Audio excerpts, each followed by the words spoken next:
बिछड़ा कुछ इस अदा से कि रुत ही बदल गई, एक शख्स सारे शहर को वीरां कर गया। अस्सलाम वालेकुम दोस्तों, आइए हम बात करते हैं पाकिस्तानी एक्टर सुल्तान रही की, जो 24 जून 1938 से 9 जनवरी 1996 तक का सफर उसने खुद को पाकिस्तानी और पंजाबी सिनेमा के मरूफ और कामयाब अदाकारों में से एक के तौर पर कायम किया और पाकिस्तान के क्लाइंट एस्टरवुड के तौर पर शोहरत हासिल की। साल भर मोहित कैरियर के दौरान उन्होंने तकरीबन 703 पंजाबी फिल्मों और 100 उर्दू फिल्मों में काम किया और तकरीबन 160 अवार्ड जीते। उनकी पहली फिल्म बागी उर्दू में थी, जो 1956 में रिलीज हुई। इस फिल्म में वो सिर्फ 18 साल के थे। ये पहली पाकिस्तानी फिल्म थी जो चीन में नुमाइश के लिए पेश की गई थी। राही ने कई हीरोइनों के साथ अदाकारी की, लेकिन वो अंजुमन के साथ अपनी जोड़ी के लिए मशहूर थे। खून दा हिसाब 1995 में अंजुमन के साथ उनकी आखिरी फिल्म थी। राही ने बाबल 1971 और बशीरा 1972 में अपने काम के लिए 2 निगार अवार्ड हासिल किए। उन्होंने वैशी जट में मौला जट का किरदार निभाया। तीसरा निगार 1975 में अवार्ड जीता। उन्होंने इसके स्क्वायर मौला जट में इस किरदार को दोहराया। उनकी कुछ दीगर फिल्मों में शेर खान, शरीफ बदमाश, चन्न वरियाम, काले चोर, दी गॉड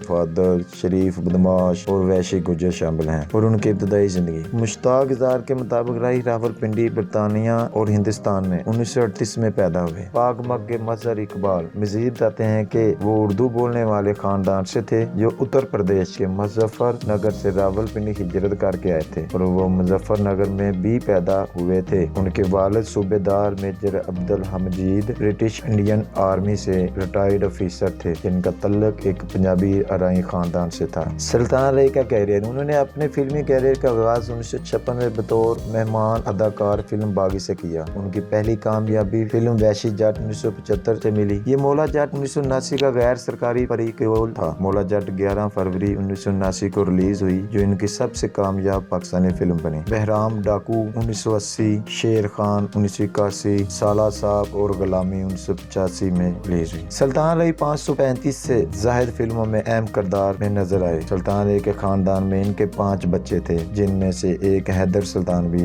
जो अदाकार है। जनवरी 1996 को राही और उसके दोस्त हसन एक फिल्म डायरेक्टर पाकिस्तान की मर्कजी शाहरा ग्रैंड ट्रंक रोड पर इस्लामाबाद से लाहौर जा रहे थे। गुजरावाला से ज्यादा दूर अहमदाबाद चुंगी के करीब उनकी गाड़ी का टायर ब्लास्ट हो गया। जब वो टायर बदल रहे थे तो चोर गाड़ी के करीब पहुंचे और उन्हें लूटने की कोशिश की। राही और उसके दोस्त दोनों को गोली मार दी गई। राही बालाखिर जख्मियों की ताब न लाते हुए दम तोड़ गया। राही ने पंजाबी फिल्म इंडस्ट्री में 4 दहाइयों से ज्यादा काम किया। वो अपने वक्त के सबसे ज्यादा मुआवजा लेने वाले पाकिस्तानी अदाकार थे। उनका नाम Guinness book of world record में सबसे ज्यादा काबिल अदाकार के तौर पर दर्ज किया गया था। हिदायतकार अल्ताफ हुसैन ने अपनी मौत के बारे में मीडिया से बात करते हुए मजीद कहा कि मेरे ख्याल में ऐसे अदाकार सिर्फ एक बार पैदा होते हैं। वो एक ट्रेंड सेटर थे। उनकी फिल्में दूसरे ममालिक में कॉपी की गई, लेकिन कोई भी उन जैसा परफॉर्म ना कर सका। बहार बेगम ने अपने रद्द अमल का इज़हार करते हुए कहा, मुझे याद है कि सुल्तान हमेशा कहता था कि वो जब चला जाएगा तो ये इंडस्ट्री उनकी कमी महसूस करेगी, लेकिन इस वक्त मुझे नहीं लगता कि हम उनके मतलब को पूरी तरह से समझ सके होंगे। लेकिन उसने सही मानों में अपनी काबिलियत का सबूत दिया। सिर्फ एक सुल्तान था लॉलीवुड में, राही और हमेशा एक ही सुल्तान रही रहेगा। उनकी जगह कोई नहीं ले सका। मुस्तफा कुरैशी ने तबसरा किया कि हमारी ऑन स्क्रीन केमिस्ट्री की